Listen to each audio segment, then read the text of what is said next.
On a calculé I7 secondes et puis on a calculé le courant qui traverse ces deux résistances et ces deux résistances. En fait, on peut calculer maintenant IR2 par le diviseur de courant. IR2, c'est R9 secondes sur R9 secondes plus R2 multiplié par le courant qui traverse ces deux, et c'est ce courant-là, I de 9, je l'appellerai 0,425. Donc ce courant, ça va être IR2, ça va être 0,255. 0,255 ampères. On a calculé I2, on peut calculer IR, c'est-à-dire le courant qui va traverser ici. IR9 secondes, je l'appellerai. C'est la différence entre le courant total et ça. Donc ça va faire IR de 9 moins ça, c'est-à-dire 0,425 moins 0,255. Donc le courant qui traverse cette résistance, c'est 0,17 ampères. Voilà, on a calculé le courant qui traverse IR2, ça c'est très important. IR2 c'est 0,255 ampères. Et je ne sais pas si on aura besoin de ça, mais on l'a calculé. C'est 0,17 ampères. On fait les mêmes calculs pour le courant I3, diviseur de courant, et I5 secondes, c'est-à-dire IR3, on peut le calculer.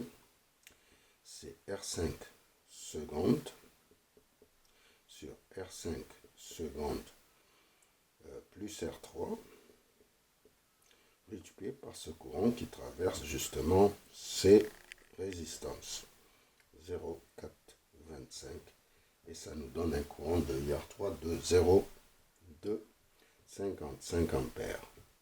On écrit ici IR3, c'est 0,255 ampères.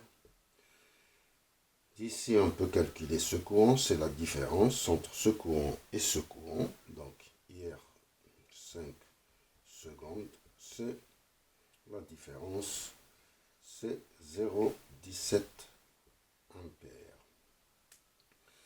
Alors, on constate une chose, c'est que IR2, ici, c'est 0,255 ampères. On peut calculer IR5. Ou bien c'est I5, on l'appellera I5 ou IR5. C'est I total moins IR2. Donc, IR5, ça va être 1,19 moins 0,255. Donc, IR5, c'est égal à 0,935 ampères. Et puis, on voit que IR3 et IR2 sont égales. Donc, IR6, IR7, c'est égal à 0. Puisque le courant qui traverse ici, c'est le même courant qu'ici. IR7 va être égal à 0. IR7, c'est égal à 0 ampères. Alors, une fois qu'on a calculé R7, on peut calculer IR6. IR6, c'est égal à IR8.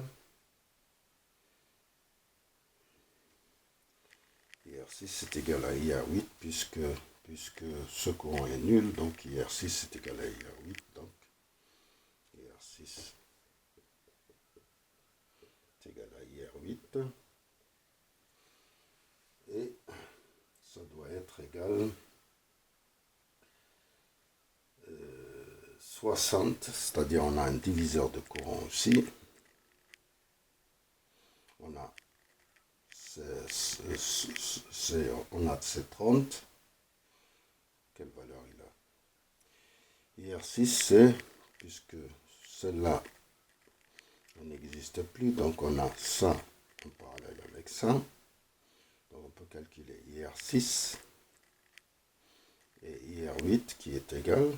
Donc c'est R10 sur R10 plus la somme de ces deux, c'est 150, c'est R6 plus R8 si on veut, multiplié par IR5. Donc R10 c'est 30 sur 30 plus 150 multiplié par IR5 c'est 0,935 ampères.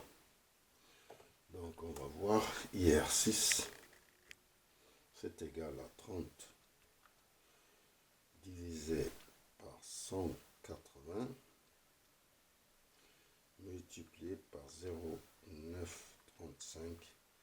Donc c'est 0,156 ampères. IR6 on l'a calculé.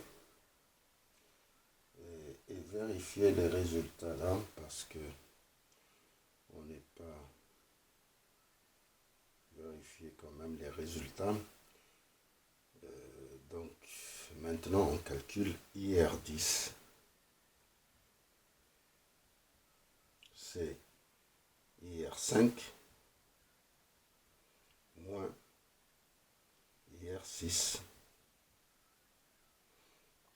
C'est 0,935 moins 0,156.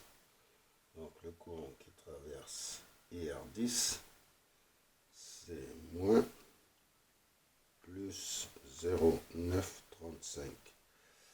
Donc c'est 0,78 ampères.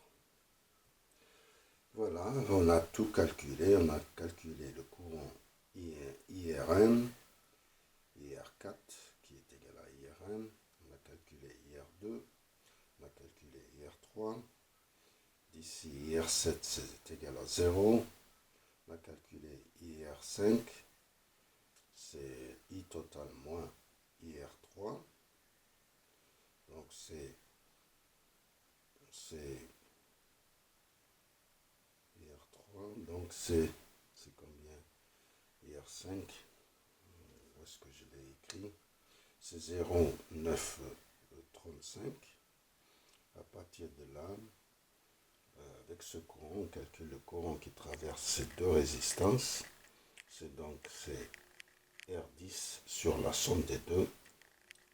R10 sur la somme de ces trois résistances multipliées par ce courant. Donc le courant R6 c'est égal à ça. Je le refais encore. 30 divisé par 180 multiplié par 0,935, ça nous donne ça. Et puis R10 ça va être la différence de ce courant et R5 moins celui-là.